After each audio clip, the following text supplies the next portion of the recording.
Welcome back to the French Culture Podcast by Paris Unlocked. I'm your host, Courtney Traub, and I'm so glad to have you with us today. If you're tuning in for the first time, today's episode on the Franco-American performer, war hero, and humanitarian Josephine Baker is part of a longer season that's exploring some of the great French icons of the 20th century, from the painter Henri Matisse to the performer Edith Piaf, the writer Albert Camus, and the musician Serge Gainsbourg. I encourage you to go back and listen to the earlier episodes in the season as well. Before we dive into today's look at Baker, I need to ask you for one small favor. Please follow this podcast right away and share this episode with anyone you think might enjoy it, whether your niece, your dentist, or your colleague. And if you can, please help the French Culture Podcast succeed by donating whatever you can. Here are just a few small things you can do to support this podcast. You can buy us a coffee by going to our dedicated page at the Ko-Fi website. You'll find the link in the show notes and on the podcast webpage at Paris Unlocked. You can also become a donor subscriber to our sister publication at Substack, the Paris Unlocked newsletter. Joining the newsletter will give you unlimited access to an enormous archive of Paris and France-related news stories, reviews, audio stories, essays, and travel tips, and you'll also be entitled to personalized travel consultations with me. Again, you can find the link to our Substack page in the show notes. Finally, you can visit parisunlocked.com to browse hundreds of in-depth features on French culture, history, destinations, food, and more, including a longer article on key sites in Paris where Josephine Baker left her mark. I can't thank you enough for your support. Merci beaucoup. Now, on to today's episode.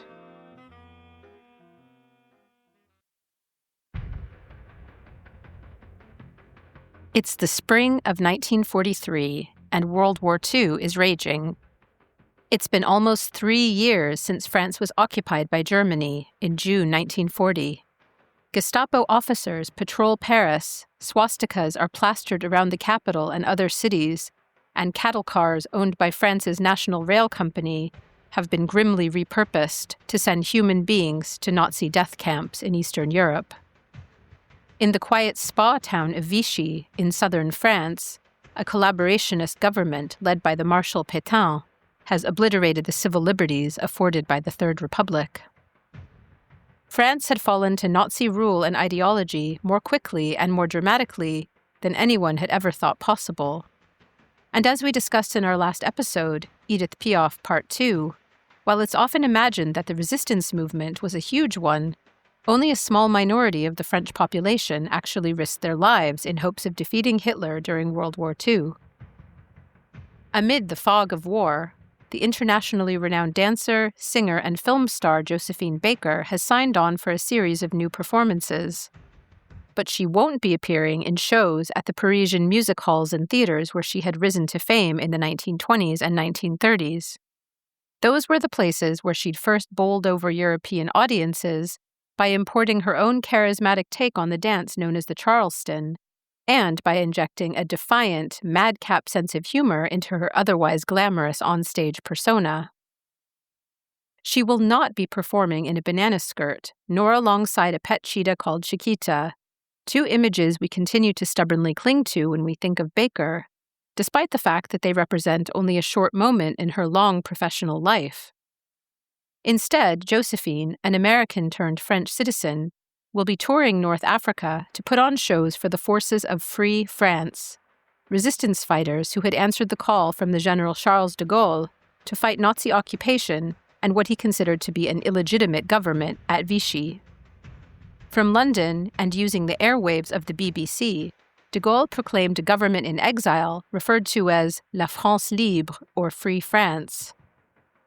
At first, relatively few people heard his message in France, and only a precious few jumped on board to become resistance fighters. But by 1943, aided by allies including the US and bolstered by a military force overwhelmingly composed of colonial subjects, Free France had claimed a strategic foothold in northern Africa, in what were then French colonies and territories in Algeria, Morocco, Lebanon, and Syria.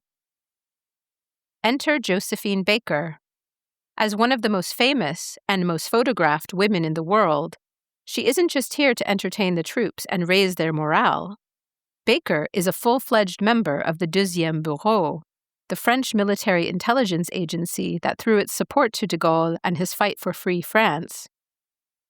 Baker has become one of the Bureau's strongest assets, using her fame, charisma, and ability to travel across borders and secretly ferry vital information between allies. That information is scrawled in invisible ink on sheet music she transports in huge reams in her touring van, or sometimes scrawled on her arms. She's a master at charming whomever she's speaking to and getting crucial information out of them, whether German, Italian, or Vichy France officials, and whether in cafes, parties, or embassies.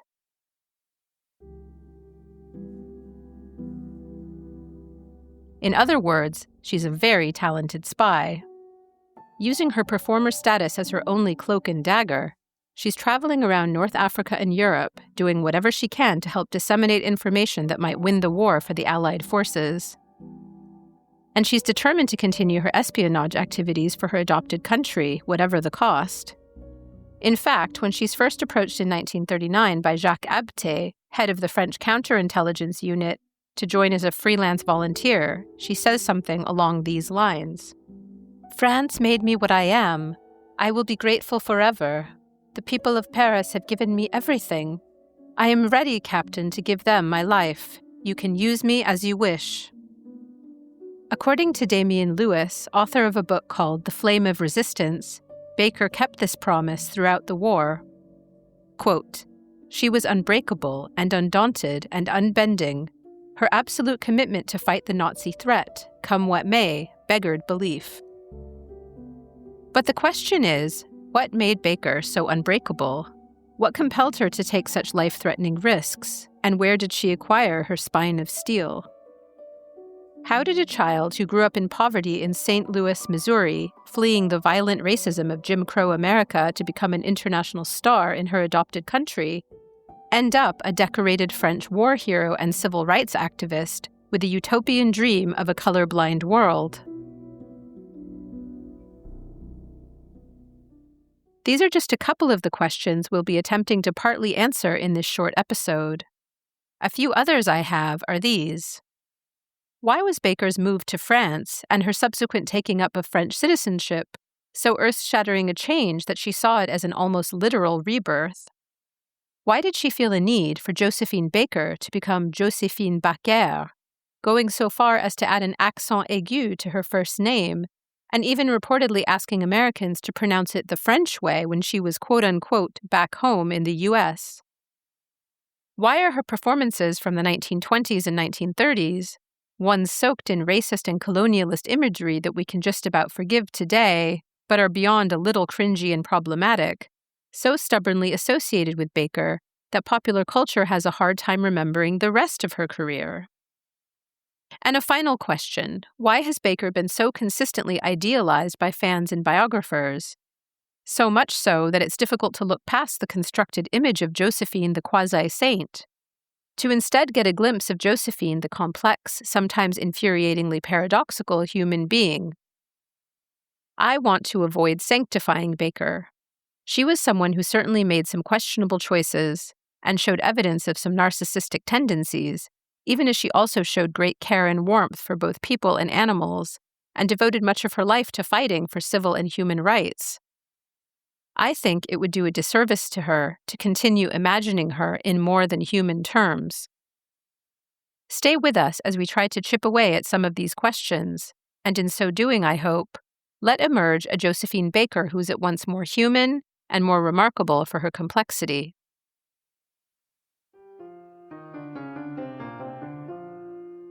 Frida Josephine McDonald was born on June 3, 1906, in St. Louis, Missouri. Frida's mother, a woman of African American and Native American descent named Carrie McDonald, was a vaudeville performer and later a launderer. The identity of Frida's father remains a mystery. Frida was a chubby child, which led her mother to nickname her Tumpy. From a young age, she was known to dance and sing in the streets to entertain neighbors and to earn a bit of money to support her struggling family. While Missouri was a border state between the Midwest and the historic South, and did not formally enact most of the segregation laws that were in force in former Confederate states during the so-called Jim Crow period, racist discrimination and segregation were still de facto realities for Black residents. They deeply shaped and limited almost every aspect of their lives. Education was tightly segregated, and Black people were officiously, if not always officially, excluded from housing, banking, and other services, as well as many public spaces. And at least 60 Black Missourians were murdered by lynching in the state throughout the 19th and 20th centuries, the second highest number outside of the historic South. Frida's life was predictably constrained by this deeply racist environment, despite the fact that the St. Louis neighborhood she grew up in was racially and culturally diverse compared to the rest of the state. She had only a brief formal education, probably to about the 5th or 6th grade. During that time, Baker notes in her memoirs, she didn't enjoy school and was often reprimanded by teachers for being a class clown. Maybe the clowning had to do with her innate theatrical instincts. From age 10 or 11, she was appearing in local theater productions twice a week, supervised by her aunt. She claims to have earned $9 a week, which wasn't insignificant for the time. Some sources say Frida dropped out of school at 12, though Baker claims she was only 8. Quote, "We were all so very cold and hungry at home. Mama the only one making a little money. We couldn't go on like that." Frida took up various jobs at the behest of her mother, and notably worked in a laundry and as a live-in cleaner for white families in the area. Her nephew, Richard Martin Jr., said in an interview that he was told stories about how his aunt danced in the streets for money to survive. Quote, "She was the oldest child, and in those days, the oldest child had a responsibility. She took care." Others claim that Frida went through periods of homelessness as a pre-adolescent, eating out of trash cans and scavenging coal from locomotives, which she would then distribute to family and friends for warmth. At only 13, Frida married Willie Wells, a foundry worker who was around 20. The relationship was short-lived. Let's be euphemistic and say that child protection laws were minimal at the time. But what pulled Frida the most was not the prospect of romance, but a powerful desire to dance and perform. She frequented local dance halls and carefully observed vaudeville shows, trying her best to get noticed. Ruth Ezell, who produced a documentary about Baker for PBS, says she joined her first vaudeville troupe, the Jones Family Band, after hanging around some of its performers in downtown St. Louis. She would soon catch her first break as a performer. She was asked to join a group called the Dixie Steppers. Ezell notes that the Steppers drew in primarily white audiences across the Jim Crow South by playing to racial stereotypes and caricatures. This was essentially a show that used elements from minstrel routines. Frida, then around 14, stood out among others on the chorus line by hamming it up, making ridiculous faces and rolling her eyes. While this earned her ire from her fellow performers, it got her a few write-ups in the local press. At age 15, while on tour in Philadelphia, Frida met and quickly married a man named William Howard Baker. This marriage would also be short-lived. They separated when she left the U.S. for Paris, but she'd keep his name for the rest of her life. By 1922, Frida had started to call herself Josephine Baker, coinciding with major events in her career. At 16, she headed to New York, leaving her family behind. "You can't do anything, I thought, with your family on your back," she recounts in her memoir. That year, she was recruited by two vaudeville showrunners named Noble Sissel and U.B. Blake, whose show, Shuffle Along, had become a major success with white vaudeville audiences. She was invited to join the chorus in New York, then later starred in a different musical from Sissel and Blake, Chocolate Dandies. In that show, Baker performed one number as a clown in blackface, her features grossly exaggerated to mimic racist caricatures, her eyes crossed. But Baker was nevertheless developing a distinctive style and physical presence. Including what seemed to be an inherent sense of comic timing, that would pave the way to her becoming an international star. People simply couldn't help but notice her, no matter how small her role. The uncanny ways she moved, the way she smiled, the way she fused glamour with silliness and irreverence and irony, it all added up to something that seemed wholly original, and that even cleverly subverted many of the racialized stereotypes she played on. This personal charisma would be Josephine's ticket to leave America. As Bonnetta Jules Rosette recounts in her cultural history of Baker, she was performing at the Plantation Club in New York when the wife of the then French cultural attaché, Caroline Dudley Reagan, discovered her. She imagined taking a traveling version of Shuffle Along overseas to, quote, revive the failing fortunes of the Théâtre des Champs-Élysées in Paris and bring it in tune with the jazz era and the negrophilia craze in Paris. Baker recalls shrewdly negotiating with Reagan for a finding fee of $250 and finally accepted her offer. She sailed from New York for Paris in September 1925. During an interview conducted much later, Baker said this of her early life and her departure from the U.S., quote, I wanted to find freedom. Couldn't find it in St. Louis, of course. It was one of the worst cities in America for racial discrimination. I hear it has changed, but I have never been there since. I have very bad memories of that time. End quote. In her memoir, she recalls initially feeling a sense of panic and fear as she watches the Statue of Liberty recede into the distance. But it was quickly replaced by a sense of elation and freedom. I was no longer dreadfully alone, but joyfully alone, she said.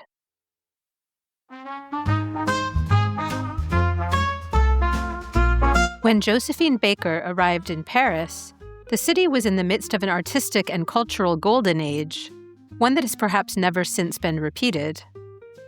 The interwar period was liberatory, sensual and sexy, experimental, avant-garde, and feverish with new ideas. Gone were the prudish social mores, dress, and etiquette codes of the pre-war period. Women hadn't yet earned the right to vote in France. Shockingly, that wouldn't come until after World War II. But they were wearing trousers, shorter dresses, and pixie-style haircuts. And in cosmopolitan areas like Paris, many were enjoying unprecedented freedoms, from taking up professions previously reserved for men to enjoying nightlife and sexual adventures without major social stigma. In the French capital, writers, artists, and patrons such as Sylvia Beach, who founded the original Shakespeare and Company bookshop, Gertrude Stein and her partner Alice B. Toklas, the model and photographer Lee Miller, the nightclub owner Ada Bricktop, and the art critic Janet Flanner were among the American women who had, like Josephine, moved to France and found it liberating. All these women, with the exception of Lee Miller, were also part of a thriving gay and lesbian community in Paris. Like Berlin was during the 1920s, the French capital was a place where diverse sexual and gender identities were tolerated or even celebrated in certain corners, especially among artists. Baker, who was more or less openly bisexual, is rumored to have had affairs with several women, including the nightclub owner and performer Ada Bricktop, the French writer Colette, the artist Georgia O'Keeffe, and the Mexican painter Frida Kahlo. Josephine was also joining a large number of Black American artists, writers, and musicians who'd settled there, from the poet and novelist Langston Hughes to the jazz heavyweight Sidney Bechet, and the aforementioned Ada Bricktop, whose Montmartre Club was a major hotspot for Black artists and performers. As Jules Rosette notes in her book on Baker, quote, the city was infused with Black culture in the form of African art, jazz music, and boxing, all of which became exotic sources of inspiration for the literati and artists of the day. Of course, the word exotic is an important one to linger on here. For many Black émigrés in France, especially African Americans, France seemed to be a deeply liberating place. Segregation was almost non-existent, and attitudes towards interracial marriage or relationships were generally positive or at least neutral. France also professed to be colorblind, and to some extent expressed skepticism towards the very concept of race, something that was unthinkable in an America obsessed with racial categories. Baker herself commented throughout her life on how France had liberated her from the oppressive weight of racism she'd encountered in America. In a 1973 joint interview with James Baldwin, Baker said this, quote, "The French adopted me immediately. They all went to the beaches to get dark like Josephine Baker, they said. I felt liberated in Paris. People didn't stare at me. But if I heard an American accent in the streets of Paris, I became afraid." End quote. Look under the surface, though, and racial stereotypes and prejudices were still rampant in Paris and around France. They were just expressed differently.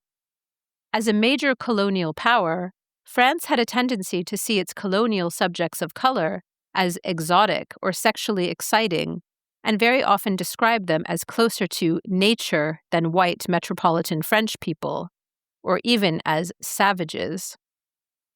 While French colonial ideology also tended to quote-unquote embrace North and Sub-Saharan African colonial subjects as citizens, it paradoxically saw them as exotic and wildly different from white people, all the while claiming that La République, the French state, was colorblind. This has made racism much harder to tackle in France. After all, if the state claims colorblindness towards all its citizens and doesn't publish much data on instances of discrimination, how to effectively identify it and combat it? In the Paris of the 1920s, colonial exoticism was peaking in popular culture. World expositions featured shows that displayed Black African bodies as curiosities, and avant-garde artists such as Picasso and Modigliani had become preoccupied with what they called l'art nègre, Negro art, after finding inspiration in the forms of African sculpture. Of course, this was also referred to as l'art primitif, primitive art. The artist Alexander Calder even created wire sculptures of Baker as she rose to fame, ones in which you can see problematic racialized features, such as grossly exaggerated breasts and buttocks, despite the abstraction of the pieces. I'm going into all of this detail because I think it's important to offer some context to help you better understand the Parisian performance scene that Josephine Baker entered when she debuted in La Revue Nègre, or the Negro Review, at the Champs-Élysées Theatre in Paris in October 1925. She was 19 years old.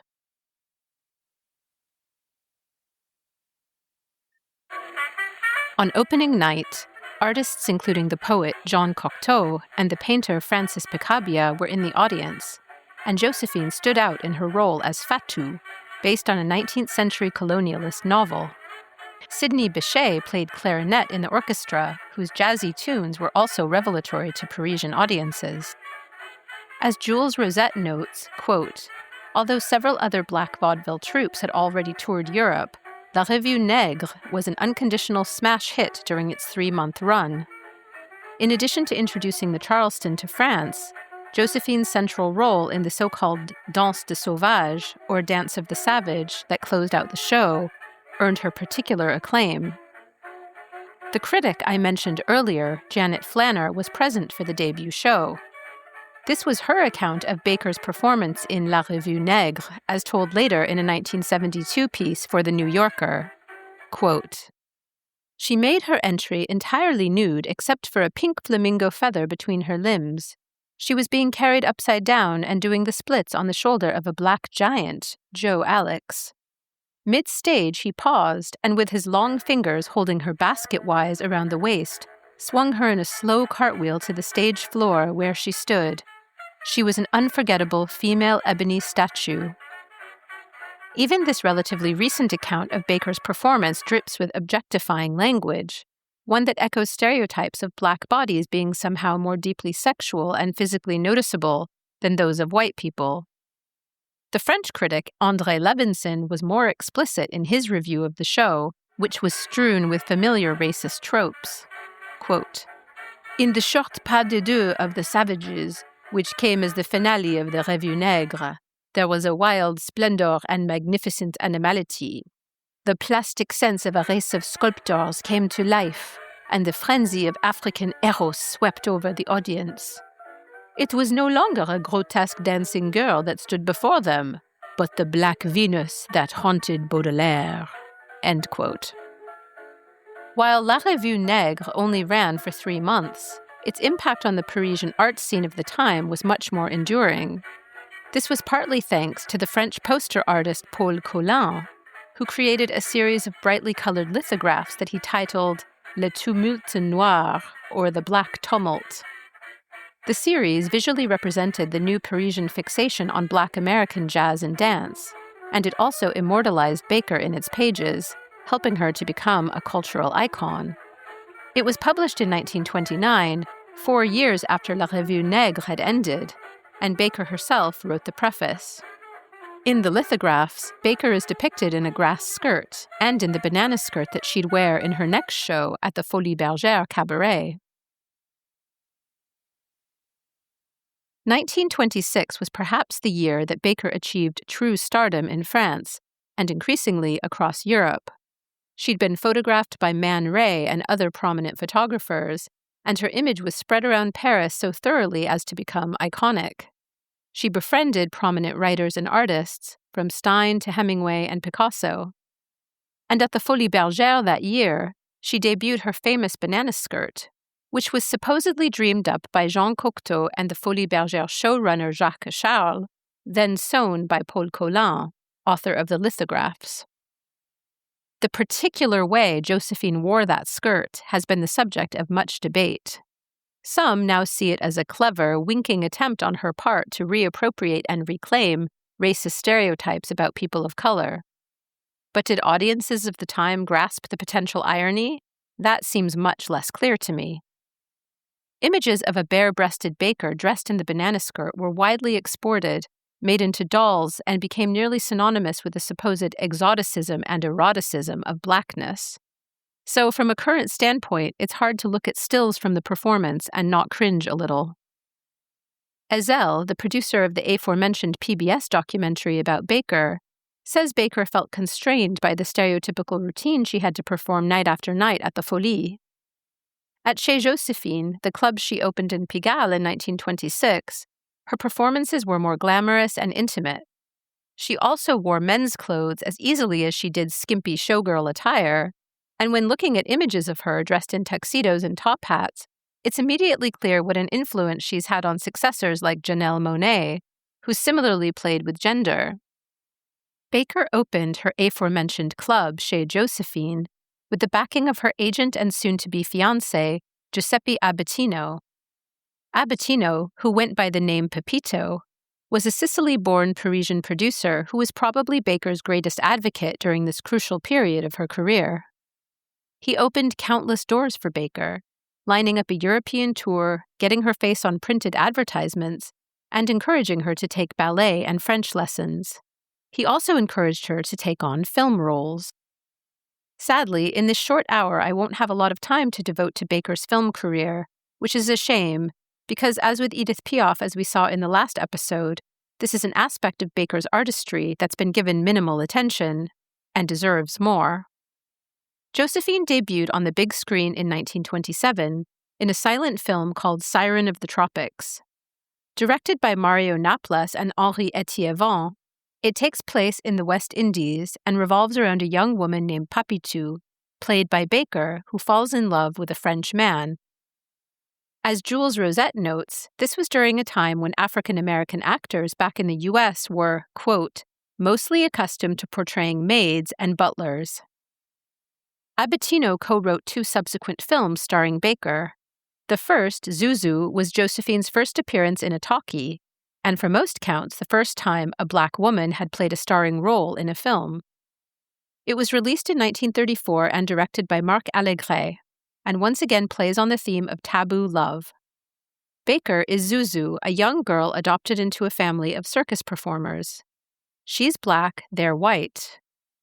As a young woman, she falls in love with her adopted brother, who was played by a young Jean Gabin, soon to become one of France's biggest film stars.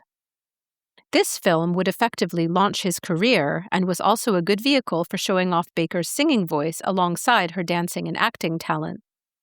Zuzu was only a moderate success in France after premiering at the Moulin Rouge, but it suffered from thin distribution, both domestically and abroad. Why? Jules Rosette explains, quote, "Even in relatively tolerant France, movie producers were not ready to put an interracial romance on screen," end quote. It's easy to assume that the movie's incest theme might not have been super appealing either.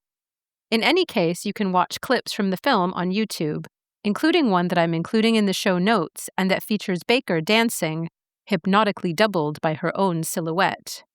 This is perhaps the film's most famous segment. In 1935, Baker starred in Princesse Tam Tam, a self-conscious spoof on French colonialist films of the period. She played Aouina, a young Tunisian woman who passes in high Parisian society after an aristocrat takes her under his wing and educates her. Baker sang 2 songs for the film and performed several dance numbers.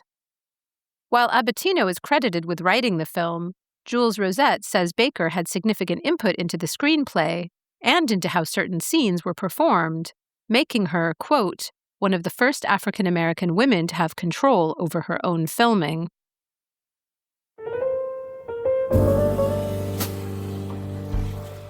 Let's rewind back to the late 1920s to take a look at Josephine's rise on the European performance circuit. In 1928, Baker embarked on a tour of Europe, with stops in Madrid, Berlin, Vienna, Budapest, and Amsterdam, among others. Josephine was generally well received in these countries, and the tour went a long way in spreading her renown.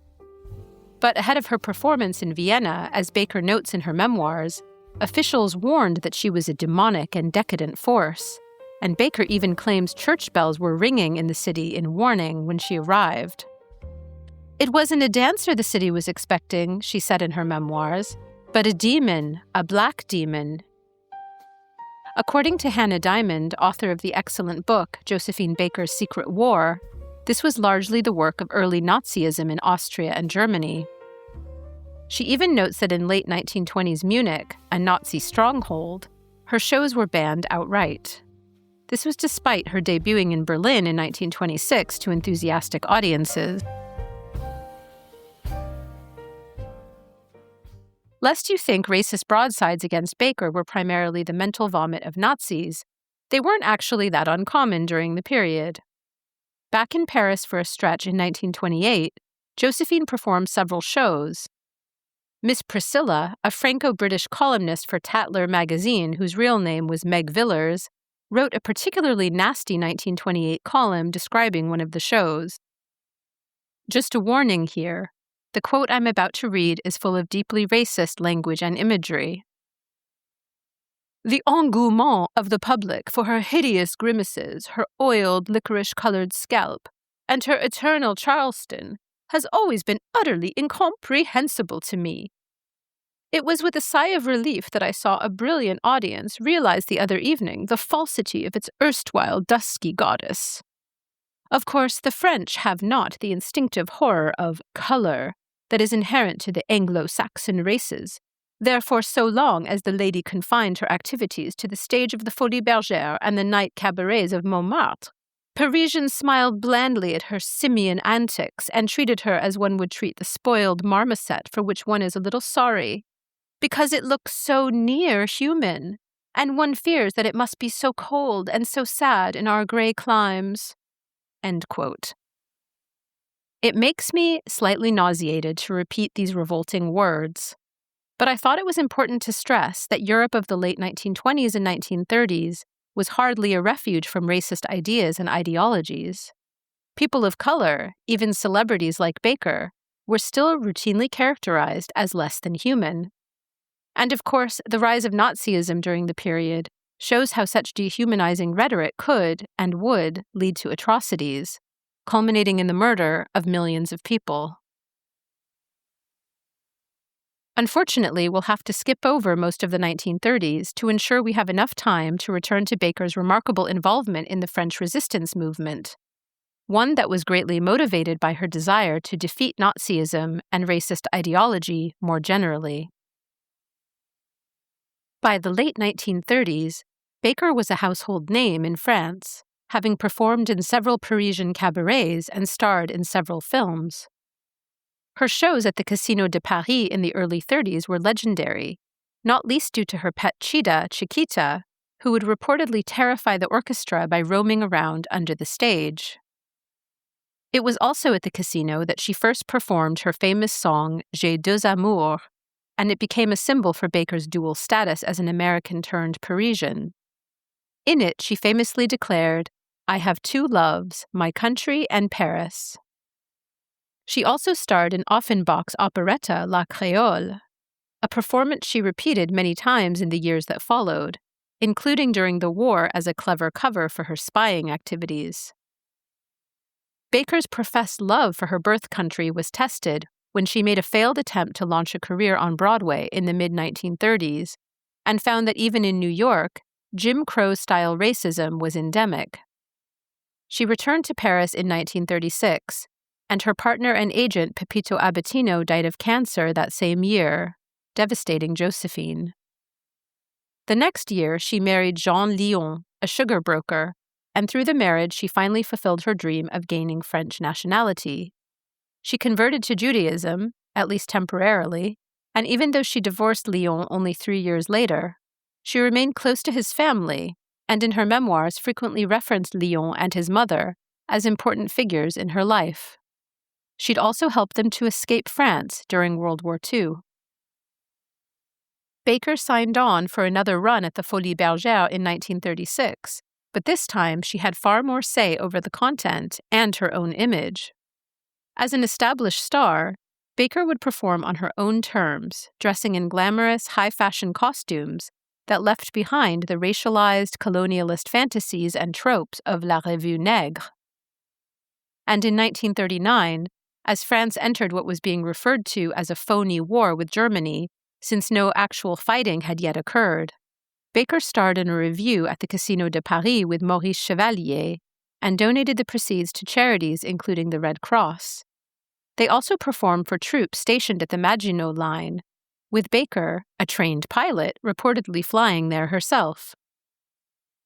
Soon enough, the phony war would be over, and Baker's life would change forever when France was occupied by Germany in June 1940.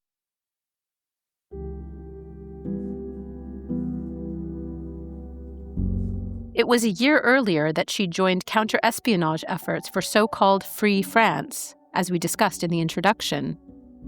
The agent Jacques Abte had, as we saw earlier on, paid her a visit at her mansion outside Paris to plead with her to volunteer. The intelligence service was looking for someone who could travel freely around both Europe and Africa, and her fame as a performer provided the perfect cover. Josephine quickly undertook her first mission, infiltrating parties at the Italian and Japanese embassies and extracting key information from officials. The question of whether or not to stay in France was an existential one. Baker was deeply committed to her adopted country and more than hesitant to leave it. But as a Black woman who had married a Jew a few years earlier, and who had been deemed a symbol of decadence by none other than the Nazi propaganda minister Goebbels in the mid-1930s, she was clearly in danger once Germans occupied France.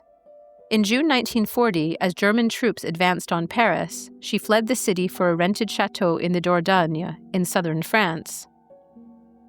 According to Lauren Michelle Jackson of The New Yorker, she transported a Belgian Jewish couple with her in her car as she headed south, helping them to flee.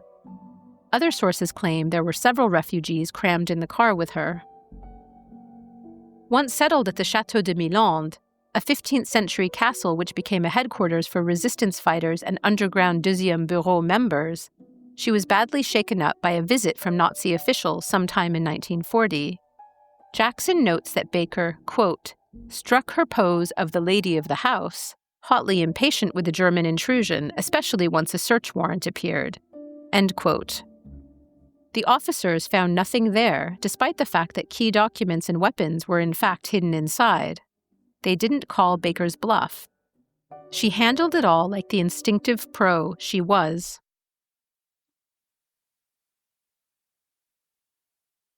Soon Baker would head to Marseille with Abte, who had quickly become her lover, to take up a mission in Marseille, where an underground network of French intelligence agents operated under the guise of an agricultural agency.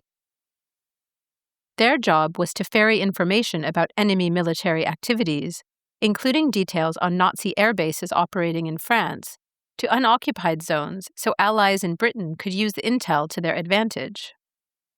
Again, Baker had an ideal cover as a performer, and she and Abte set out on missions to neutral destinations, including Portugal, where the British Embassy in Lisbon hosted a cell of British intelligence agents. If they could get the information they'd gathered since the beginning of the occupation to allies there, it could go a long way in winning the war for the Allies. But getting to Lisbon was perilous. They'd have to pass Gestapo checkpoints on their way there. Using the tour bus as a cover, with Abte posing as her ballet master and sporting a false name and passport, they held their breaths as they passed through several checkpoints in France and Spain. In a podcast, Damian Lewis describes Josephine's talent for evading capture this way.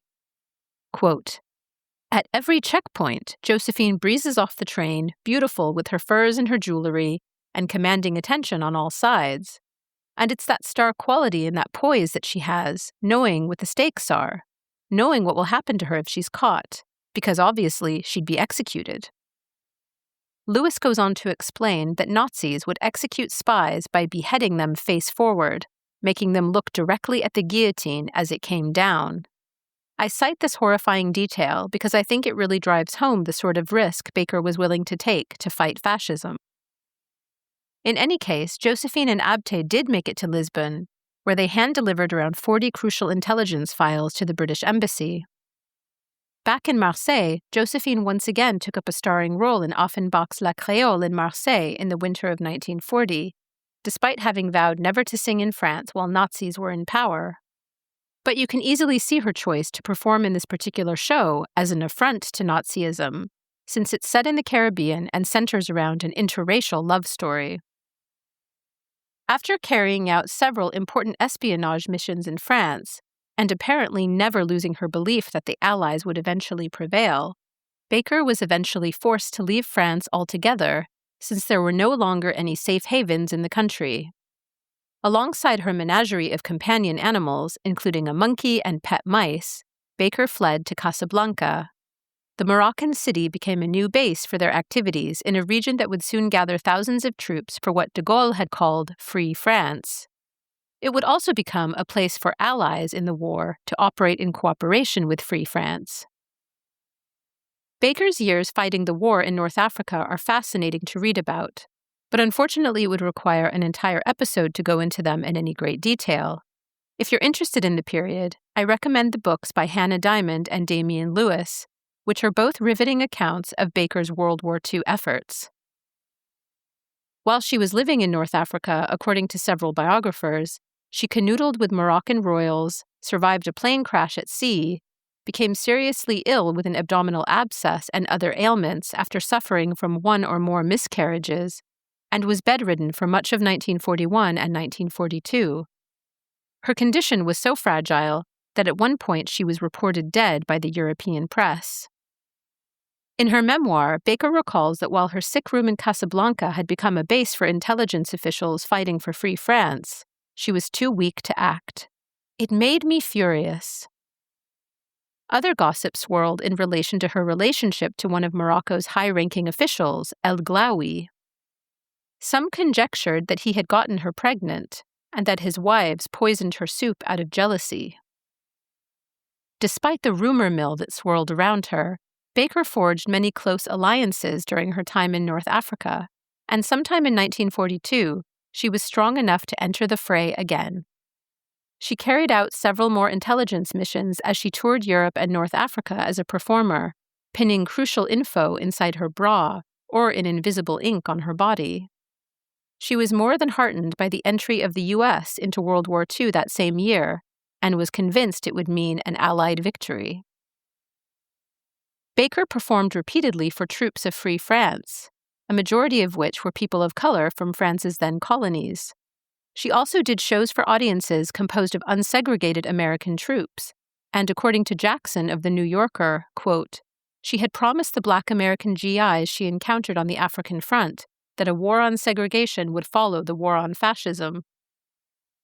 Her North African tour was not without its near misses. Sometime in 1942, she survived a German air raid in Algeria, but continued to eat ice cream as bombs fell nearby. Many years later, she recalled the incident this way. Me, belly down among soldiers from Texas, Missouri, and Ohio, in my 1900 Paris dress, must have been an irresistibly funny sight. Mostly because I kept on eating my ice cream.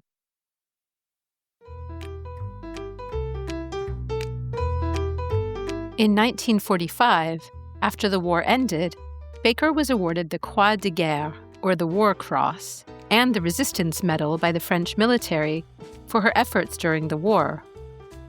In 1947, having divorced Jean Lyon several years earlier, she married Jo Bouillon, a French composer and musician who had accompanied Baker on tour on many occasions. They then moved to purchase Les Milandes, the Dordogne chateau she had rented in the late 1930s. In the years that followed, Baker and Bouillon formally adopted 12 orphans from around the world, forming what Baker would soon refer to as her Rainbow Tribe.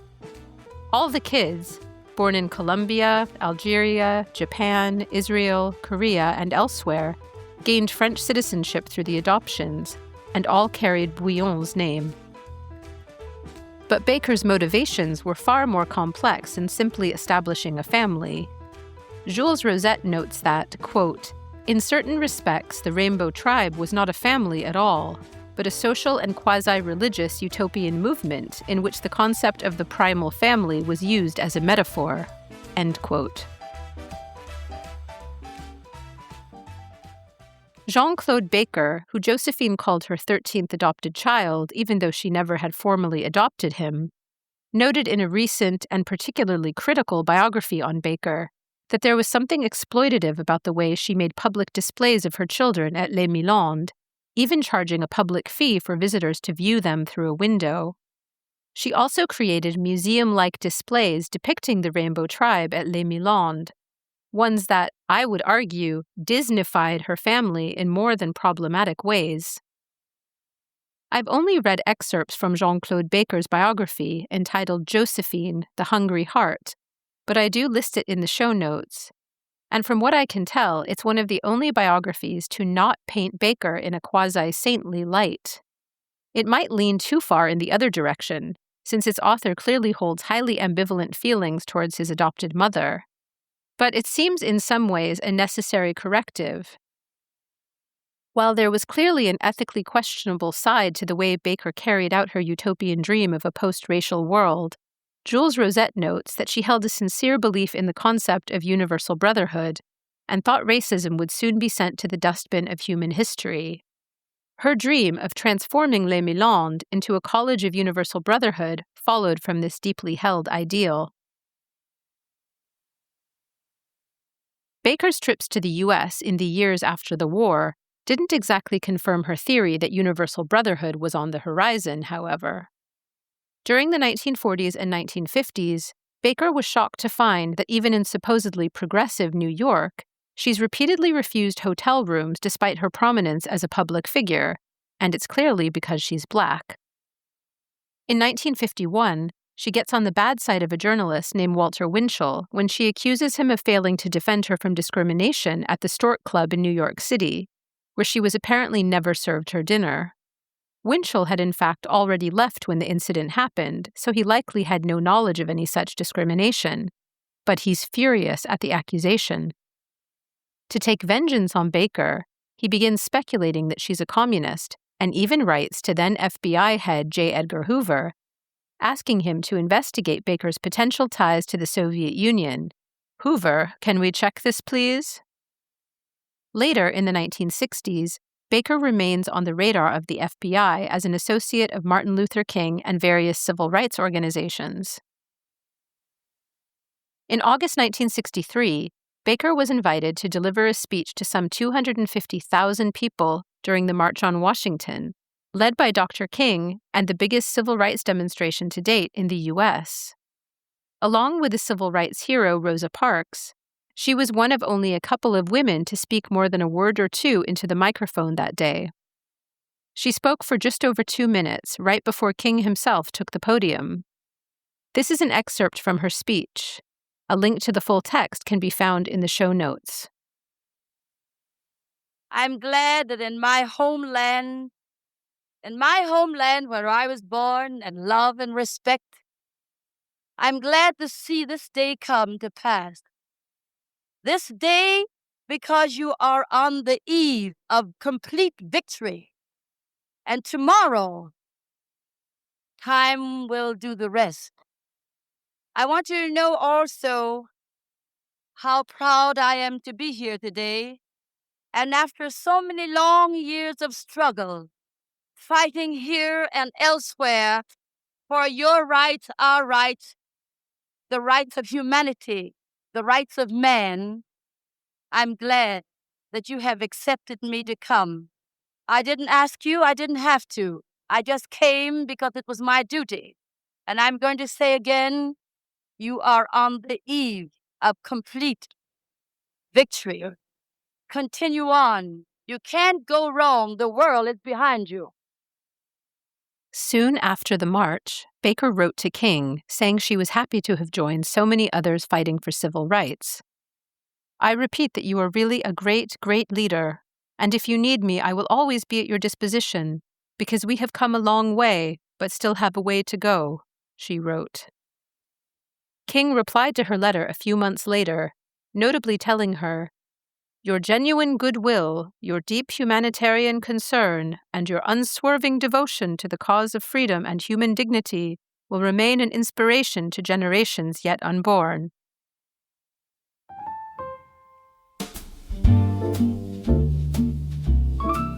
In France, Baker was also securing a formidable legacy for more than her performances. She was lionized as a war hero, receiving the Croix de Guerre and resistance medals for her efforts in the 1940s. But she was also in serious financial trouble. In 1964, creditors threatened to seize Les Milandes, and despite an impassioned campaign from her friend Brigitte Bardot to raise funds for Josephine's home, she lost a lawsuit in 1969. She and her adopted children would be evicted from their home. Another friend, the actress Grace Kelly, who was now Princess Grace of Monaco after marrying Prince Rainier, intervened on their behalf. She offered to let her and the children stay at a villa in the town of Roquebrune-Cap-Martin near Monaco. They remained there until Baker purchased a new home in the same town, offering her a new sense of stability in the last years of her life. Princess Caroline also helped Baker to stage a new tour in the late 1960s, which was a financial lifeline for Josephine. And while Baker embarked on the tour primarily to earn some much-needed funds, she took on the challenge with her usual gusto. In 1969, Baker returned to Paris and performed dozens of shows at a cabaret that was renamed Chez Josephine. She then toured around the world in the next few years, including apartheid South Africa, where, according to Jules Rosette, she attempted to integrate the audiences, but sadly failed.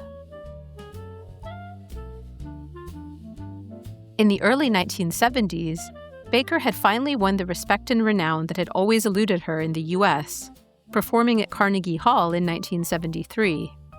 She jetted around the U.S. and Europe, maintaining an exhausting pace that younger and healthier performers would find daunting. That same year, the impact finally hit, when Baker suffered from a heart attack and stroke while on tour in Copenhagen. Despite her ill health, Baker kept up her breakneck pace and signed on to perform in a revue called Josephine in Monte Carlo. In the show, Baker danced and sang through scenes that represented key periods in her 50-year career, including her debut with La Revue Nègre, the war years, and those that followed. Responding to the show, one Monte Carlo theater director described Baker's energy and charisma this way: "You had the feeling she was singing for you and only you. For everyone in the audience, she was sitting in each one's lap." The show was such a success that by 1975, plans developed to adapt it and take it back to Paris. But finding a venue would prove shockingly challenging, given Baker's renown. According to Jules Rosette, the Folies Bergère didn't want to take a risk on her, knowing about her health problems. The Casino de Paris made an offer, but on the condition that Josephine hire an understudy, just in case her health again went south. Il n'y a qu'une seule Josephine, Baker is said to have protested. There's only one Josephine. Finally, the Bobino Theatre in Montparnasse made an offer that was hard to refuse, including a large weekly salary and a cut of the ticket sales. Baker agreed despite the fact that the Bobino was a venue with far lesser stature than the Folies or the Casino. It was a place that had long been associated with working-class Parisian revues, as we saw in our last episode on Edith Piaf. Running an hour longer than the Monte Carlo show, the revamped Josephine revue required all of the 68-year-old Baker's energy and strength, and the musical skits were even more elaborate and over the top. They included elaborate sets reproducing St. Louis, 1920s Paris, 1940s France, and North Africa, and other key places and moments in the performer's life. Baker would appear in costumes as varied as an 1890s-style white tulle dress decked out with an enormous hat, to full military garb for a music skit representing the war years, and Baker performing from a 1940s-era Jeep. In one delightfully kitschy moment, she emerged on the stage clad in a white beaded motorcycle getup and performed from a Harley. By opening night, on April 8, 1975, the show had generated significant buzz, and the audience was packed with celebrities. During the performance, the showrunner read Baker a telegram from the then French president Valéry Giscard d'Estaing. I know, it's quite a mouthful, isn't it? The president congratulated her, quote, "in the name of a grateful France whose heart has so often beaten with yours." It was a message that the adopted citizen likely cherished. Baker threw a lavish party to celebrate her opening performance, which would end up being her penultimate show. Guests included Princess Grace and Prince Rainier, the French film star Jean Moreau, Sophia Loren, and Mick Jagger. Following Baker's final performance at the Bobino on April 9th, she again partied with fans and co-performers at a cafe across the street until the early hours of the morning, returning home at around 3 o'clock a.m. She awoke late and lounged around in bed reading reviews of her show. After lunch, she settled into a nap and fell into a deep coma from which she never awoke. She was found by Lelia, the niece of her old partner and manager Pepito Abatino, with glowing press clippings strewn around the bed, which means her final moments were most likely spent taking in praise for her final performances. At the hospital, she suffered from a fatal brain hemorrhage, and Josephine was pronounced dead 2 days later, on April 12th. She was only 68.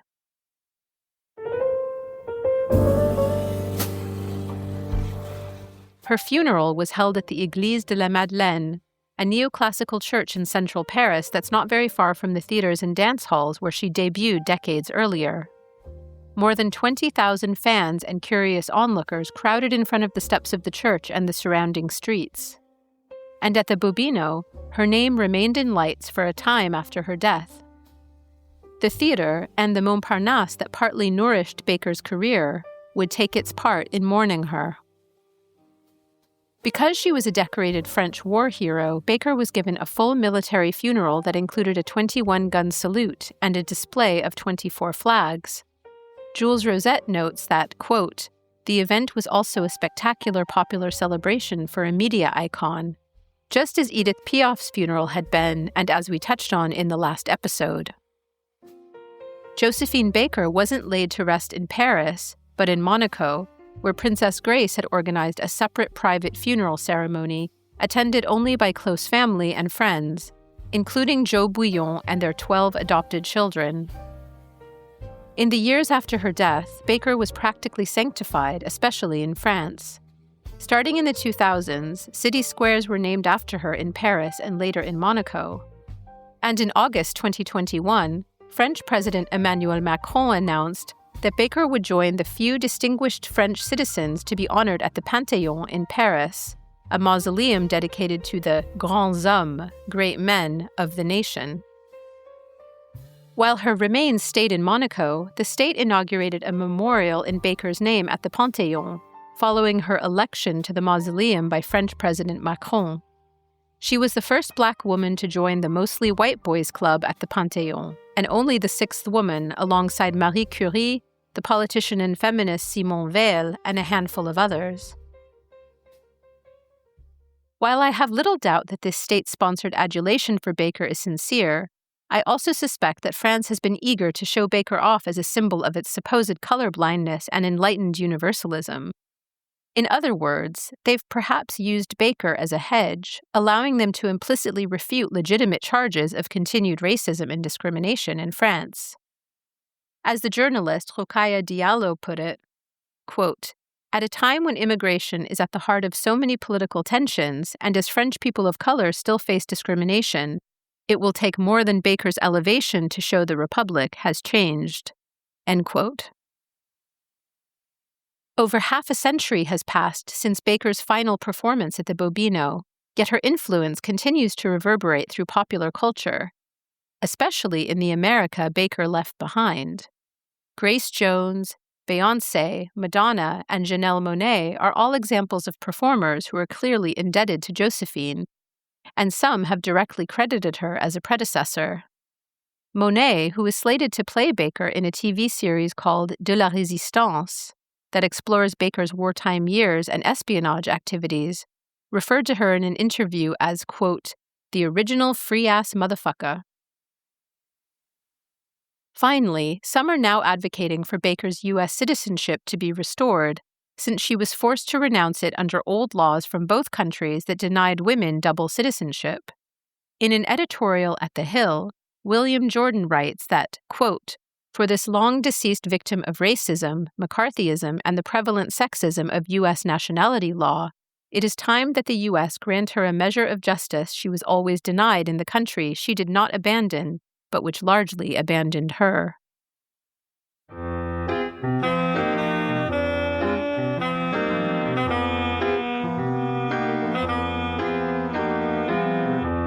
That's a wrap for our short look at Josephine Baker. But I do encourage you to dig further. You'll find a full list of sources and suggestions for further reading or watching in the show notes. Thanks so much for joining us. We're going to be taking a hiatus for a few months while we produce another 4 episodes for our Great French Icons of the 20th Century series. And when we return in late 2026, we'll be dedicating 2 episodes to the writer and philosopher Albert Camus, then turn to 2 iconoclastic figures in their respective fields: the controversial French musician Serge Gainsbourg, famous for his shock tactics, and the artist Louise Bourgeois, whose singular artistic achievements came up against predictable sexism during her time. She's now considered one of the most important contemporary artists of the 20th century, especially for her monumental sculptures. This episode was conceived, written, narrated, and edited by me, Courtney Traub. It was produced by Brendan Whalen, who also contributed additional research and script editing. Additional audio editing and sound design was from Engin Hassan of Edit Fade Warp. If you liked this episode, please follow the French Culture Podcast now, and share this episode as widely as you can. As I mentioned at the beginning of the episode, you can also lend your precious support to both the French Culture Podcast and Paris Unlocked by buying us a coffee, or even better, becoming a donor subscriber on Substack. You'll find all the links you need in the show notes. Thanks so much again. I hope you'll join us when we drop our next 4 episodes at the end of the year. Until then, au revoir les amis.